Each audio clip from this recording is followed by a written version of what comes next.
Bismillahirrahmanirrahim. Assalamualaikum warahmatullahi wabarakatuh. Di sini saya akan menyampaikan terkait laporan rencana aksi daripada orientasi pegawai pemerintah dengan perjanjian kerja P3K angkatan 13 tahun 2025. Di sini saya akan mengambil judul yaitu survei inventarisasi dan identifikasi tanah untuk pendaftaran tanah kas desa TKD di 412 desa di Kabupaten Cirebon. Tentang saya, nama saya Meki Maksudi, nomor induk pegawai saya adalah 1983 05005 202421 1013. Jabatan saya adalah Pranata Komputer Ahli Pertama. Saya bekerja di Dinas Pemberdayaan Masyarakat dan Desa Kabupaten Cirebon. Jadi latar belakang daripada orientasi P3K ini, latar belakangnya adalah bahwa orientasi P3K ini diperlukan untuk pengenalan nilai dan etika di pemerintah Kabupaten Cirebon, memiliki maksud dan tujuan bahwa P3K diharapkan untuk mampu menerapkan nilai-nilai daripada ASN berakhlak, sedangkan waktu dan tempat daripada kegiatan ini adalah 10 Maret sampai dengan 14 April 2025. Nah, ini adalah struktur organisasi daripada dinas saya, Dinas Pemberdayaan Masyarakat dan Desa, dengan mana dipimpin oleh Kepala Dinas, yaitu oleh Pak Nanan Abdul Manan, dengan Sekretaris Dinas, yaitu Bapak Muhammad Nurhiana. Pak Sekretaris Dinas juga membawahi dua Kasubag, yaitu Kasubag Program dan Keuangan Pak Yusuf, dan juga Kasubag Umum dan Kepegawaian, yaitu Pak Asep. Juga di sini Kepala Dinas membawahi tiga bidang secara keseluruhan, yaitu bidang pemberdayaan lembaga kemasyarakatan desa dan usaha ekonomi kreatif, itu ada Ibu Kabid Penny. Kemudian bidang penataan dan kerjasama desa, itu ada Ibu Kabid Sultan, serta bidang administrasi dan pemerintahan desa, itu ada Pak Kabid Dani. Nah, untuk struktur organisasi lanjutan ini mungkin melengkapi saja kalau tadi ditambahkan dengan orang-orangnya, di mana untuk Kepala Bidang Pemberdayaan Lembaga Kemasyarakatan Desa dan Usaha Ekonomi Kreatif ini ada dua kepala seksi yang membawahinya di bawah Ibu Kabid Penny, yaitu Kepala Seksi Lembaga Kemasyarakatan Desa dan Kepala Seksi Usaha Ekonomi Masyarakat. Begitupun di bidang penataan dan kerjasama desa itu ada dua kepala seksi yang membantu tugas kepala bidang dalam bekerja, yaitu Kepala Seksi Penataan Desa dan Kepala Seksi Kerjasama Desa. Nah, lebih kompleks lagi mungkin di bidang administrasi pemerintahan desa, di bidangnya Pak Kapidani, itu ada tiga kepala seksi yang membantu proses bekerjanya bidang administrasi ini, yaitu Kepala Seksi Aparatur Pemerintahan Desa, Kepala Seksi Pengelolaan Keuangan dan Aset Desa, serta Kepala Seksi Penataan Administrasi Pemerintahan Desa. Untuk manajemen kepegawaian, bahwa manajemen kepegawaian itu dilakukan berdasarkan sistem merit atau perbandingan antara kualifikasi, kompetensi, dan kinerja. Manajemen kepegawaian P3K meliputi penetapan kebutuhan, pengadaan, penilaian kinerja, hak dan kewajiban, gaji dan tunjangan, pengembangan kompetensi, pemberian penghargaan, disiplin, pemutusan hubungan perjanjian kerja, dan juga perlindungan. Terkait penilaian P3K, ini berada di bawah kewenangan instansi pemerintah masing-masing dan didelegasikan secara berjenjang kepada atasan langsung dari P3K itu sendiri. Penilaian kinerja P3K ini dilakukan berdasarkan perjanjian kerja di tingkat individu dan tingkat unit atau organisasi, dengan memperhatikan target, sasaran, hasil, manfaat yang dicapai, dan perilaku pegawai. Selain itu, penilaian kinerja P3K dilakukan secara objektif, terukur, akuntabel, partisipatif, dan juga transparan. Di bab nilai etika OPD ini atau unit kerja pada Dinas Pemberdayaan Masyarakat Desa itu sama dengan visi misinya Kabupaten Cirebon, di mana visinya adalah terwujudnya Kabupaten Cirebon yang berbudaya, sejahtera, agamis, maju, dan aman.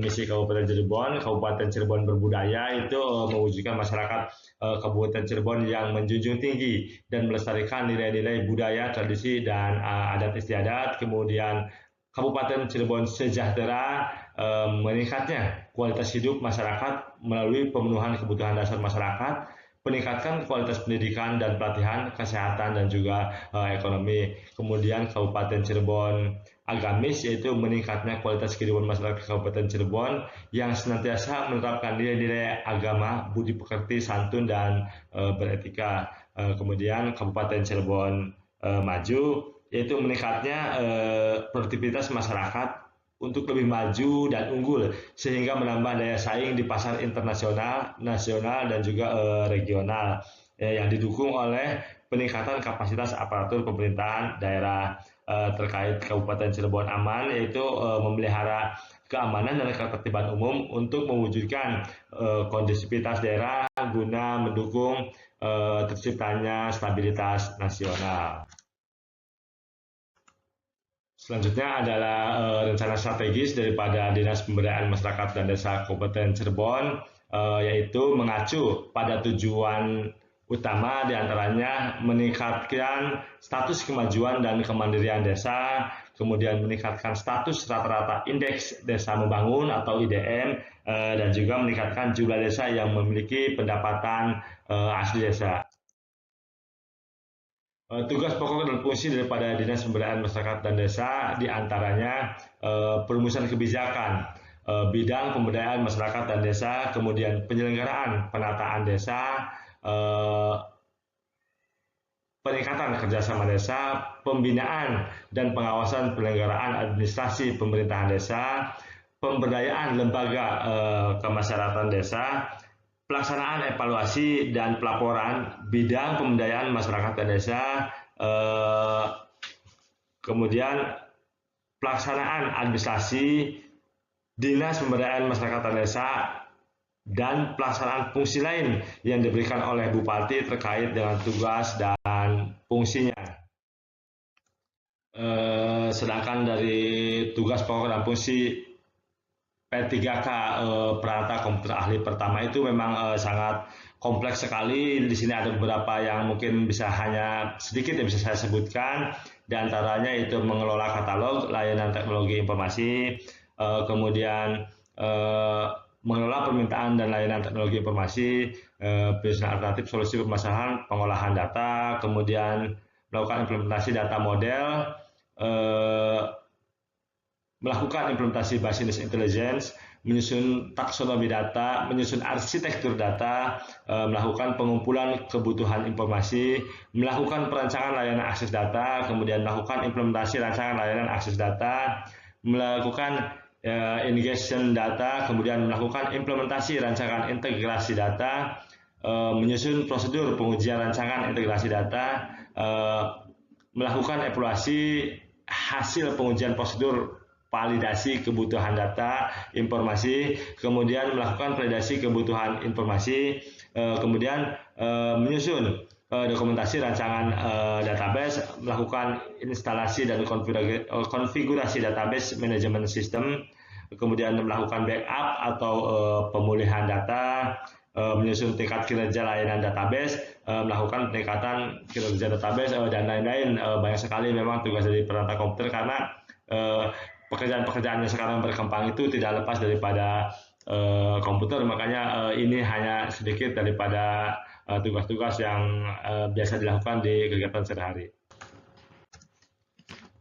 Kemudian untuk bab rencana hasil kerja di sini saya akan mencoba untuk menjelaskan terkait kegiatan yang sedang berjalan, bahwa kita di Dinas Pemberdayaan Masyarakat dan Desa Kabupaten Cirebon ini sedang ada kegiatan survei, inventarisasi dan identifikasi tanah untuk pendaftaran tanah kas desa TKD bertujuan yaitu untuk tersusunnya administrasi pertanahan desa yang baik, mendukung terinventarisir dan teridentifikasi lokasi tanah kas desa untuk Kabupaten Cirebon secara terpadu. Nanti mungkin akan dibentuk database lewat aplikasi dan sebagainya, itu untuk kedepannya.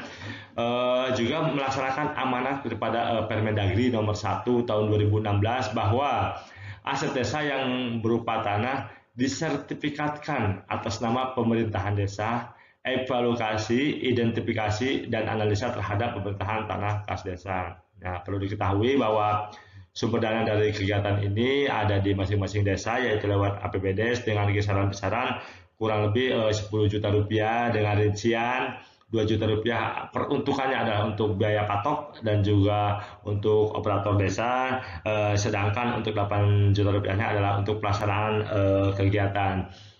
Kemudian perlu diketahui bahwa proses lelang ini menggunakan sistem konsolidasi. Kalau kita mungkin belajar tentang Peraturan Presiden Nomor 12 Tahun 2021, di mana konsolidasinya terjadi antara masing-masing desa, 412 desa yang ada di Kabupaten Cirebon. Kita membagi menjadi dua wilayah, yaitu wilayah 1 dan juga wilayah 2. Wilayah 1 ini terdiri dari 20 kecamatan, 205 desa, dan wilayah 2 adalah 20 kecamatan, 207 desa. Pengadaan ini termasuk ke pengadaan jenis pengadaan jasa lainnya. Kenapa kami melakukan konsolidasi untuk proses pengadaan barang dan jasa ini? Tujuannya adalah untuk mengurangi biaya dalam proses pengadaan, memberikan efisiensi belanja pemerintah, memberikan nilai-nilai manfaat yang sebesar-besarnya, dan mendukung pemberdayaan serta penguatan industri dalam negeri.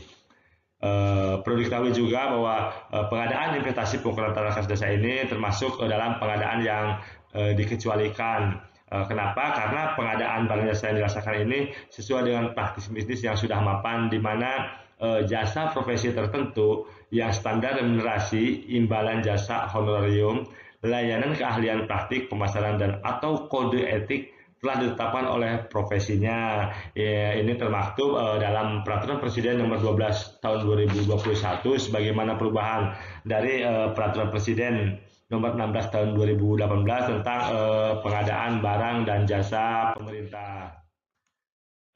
Langkah-langkah yang kami ambil untuk kegiatan ini, diantaranya kami juga sudah melakukan permohonan kepada unit kerja pengadaan barang dan jasa pemerintah, yaitu UKPBJ, untuk melakukan permohonan proses pelelangan. UKPBJ pun telah merespon dengan menunjuk Pokja PBT. Dalam hal ini sudah ada 5 orang yang sudah dikeluarkan surat perintah tugasnya dari Kabag Barang dan Jasa.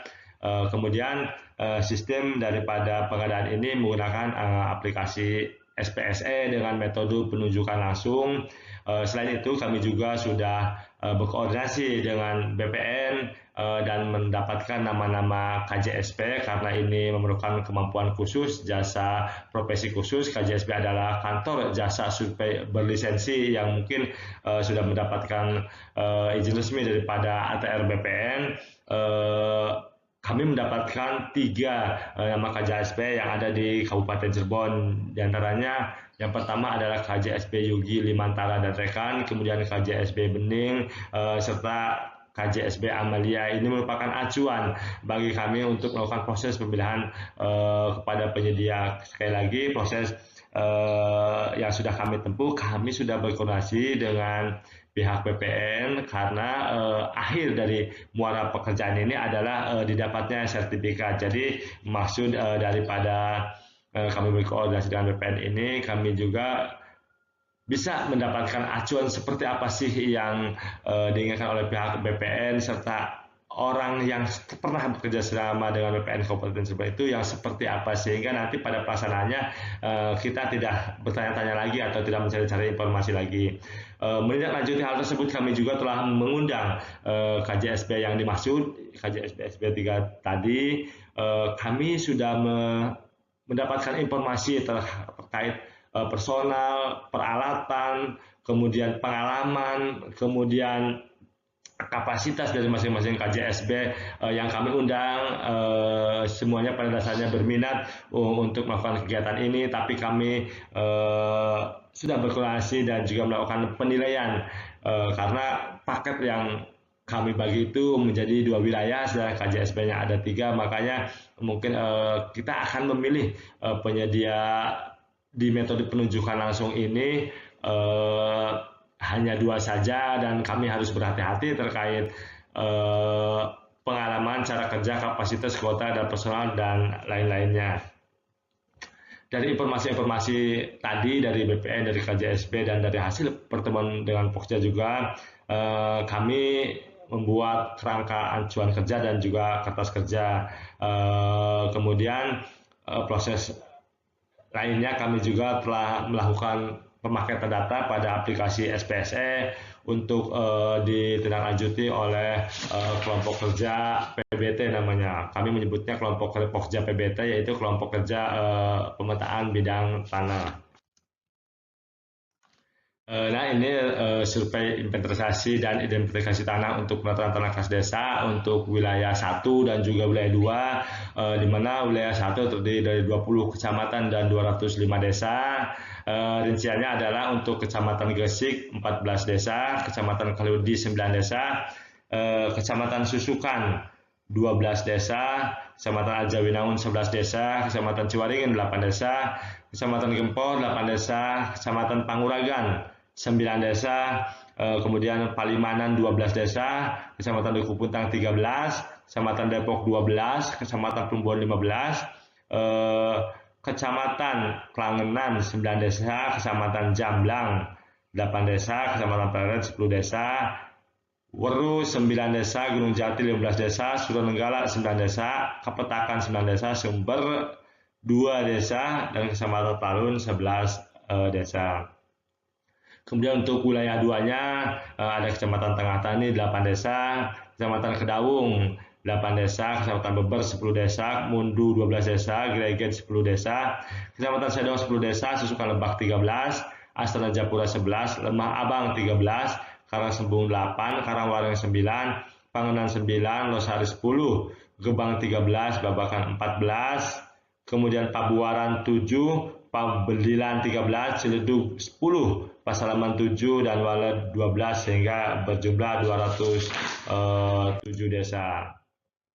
Nah, terkait rencana hasil kerja yang dituangkan ke dalam bagan, mungkin ini yang saya buat, bahwa nomor 1 adalah pembuatan kerangka acuan kerja atau kertas kerja, kemudian HPS, harga perkiraan sendiri, kemudian juga kita melakukan review dan pembahasan bersama antara PPK kegiatan ini, yaitu Pak Kepala Dinas, kemudian ada PPTK, di mana kegiatan ini berada di bawah naungan bidang administrasi dan pemerintahan desa, kemudian ada KPA-nya juga, serta koordinasi dengan pihak ATR BPN seperti yang kami sebutkan tadi, sehingga didapat KAK yang komplit, menyeluruh, lengkap, dan tidak menyalahi aturan tujuan kinerjanya, yaitu kita memberikan informasi terhadap maksud dan tujuan pekerjaan, serta menjelaskan tentang kedalaman yang ingin dicapai di pekerjaan ini.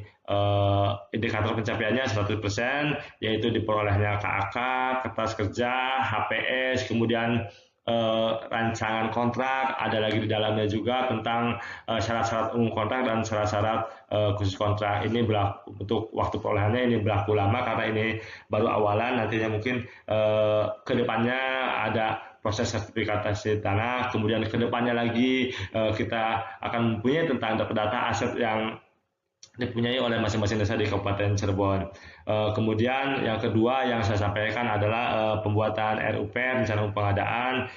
Ini kita menginput data-data pekerjaan mulai daripada judul, pagu anggaran, program, kegiatan, subkegiatan, dan lain-lain, dengan indikator pencapaian itu 100%, di mana kita sudah terinput di RUP di sirup.lkpp.go.id, sehingga sekarang kegiatan daripada inventarisasi dan identifikasi tanah kas desa ini sudah terbaca di aplikasi SPSE. Ini fungsinya perantara komputer, jadi walaupun kegiatan tentang tanah kas desa, tetapi semuanya berbau IT, makanya ini berani saya angkat itu. Kemudian kita juga melakukan proses permohonan pelelangan kepada Sistem Informasi Manajemen SIM PBJ kepada Pokja Kabupaten Cirebon. Jadi setelah tadi diinput RUP di sirup.lkpp.go.id, kita juga melakukan input data aplikasi SIMPBJ, di mana di dalamnya ada surat permohonan, kemudian ada HPS, ada KAK, ada rancangan kontrak, ada pengguna anggaran, ada kuasa pengguna anggaran, ada PPTK untuk kegiatan ini sampai kepada bendahara. Indikator pencapaiannya untuk bab input permohonan dan juga data-data lain di SIM PBJ Kabupaten Cirebon itu sudah 100%. Kita sudah memberikan data yang sangat lengkap sehingga sudah bisa diterima oleh sistem SIM PBJ Kabupaten Cirebon. SIMPBJ itu Sistem Informasi Manajemen Barang dan Jasa Kabupaten Cirebon. Kemudian selain itu kita juga lewat akun daripada PPK yaitu Bapak Kepala Dinas dalam hal ini membuat pemaketan pada aplikasi SPSE gitu. Yang diinput pun sama seperti SIM PBJ, tapi ini ditambahi dengan uraian singkat pekerjaan, kemudian dengan nota dinas dan lain sebagainya. Dan untuk capaian indikatornya kita sudah 100%, proses pengajuan aplikasi SPSE ini sudah terpenuhi dari lingkup sisi PPK-nya Dinas Pemberdayaan Masyarakat dan Desa Kabupaten Cirebon. Admin Pokja kelompok kerja telah menerima pemaketan yang kita usulkan via sistem. Sudah pula melakukan review per tanggal 11 Maret kemarin dengan menghadirkan pihak-pihak terkait. Kemudian setelah itu kita masih menunggu proses lelang yang akan dilakukan oleh kelompok kerja yang berjumlah 5 yang telah mendapatkan surat perintah tugas daripada Kepala Bagian Pengadaan Barang dan Jasa Pemerintah Kabupaten Cirebon. Tujuan kerjanya adalah melakukan proses lelang sesuai dengan Peraturan Presiden Nomor 12 Tahun 2021 sebagaimana perubahan tentang Peraturan Presiden Nomor 16 Tahun 2018 tentang pengadaan barang dan jasa. Indikator pencapaiannya sudah 100%. Proses lelang itu akan berlangsung di lpse.cireboncup.go.id. Akhirnya kita tiba di penutup atau kesimpulan daripada orientasi pengelolaan TK pada instansi pemerintah, yaitu untuk mendukung pelaksanaan tugas jabatannya dalam pencapaian visi misi organisasi dengan berlandaskan nilai daripada ASN berakhlak. Sarannya yang dapat saya sampaikan adalah diharapkan adanya dukungan penuh, saling bersinergi dan partisipasi aktif sesuai dengan fungsi dan tugasnya dari seluruh pihak di lingkungan pemerintah Kabupaten Cirebon, khususnya tentu saja di dinas kami, Dinas Pemberdayaan Masyarakat dan Desa Kabupaten Cirebon, dalam memajukan dan mencapai tujuan daripada ASN P3K. Mungkin itu saja yang dapat kami sampaikan. Mungkin rencana aksi yang terbilang singkat ini banyak kekurangan dan juga jauh dari kata sempurna. Saya atas nama pribadi mohon maaf yang sebesar-besarnya. Diakhiri wabillahi taufiq wal hidayah. Wassalamualaikum warahmatullahi wabarakatuh.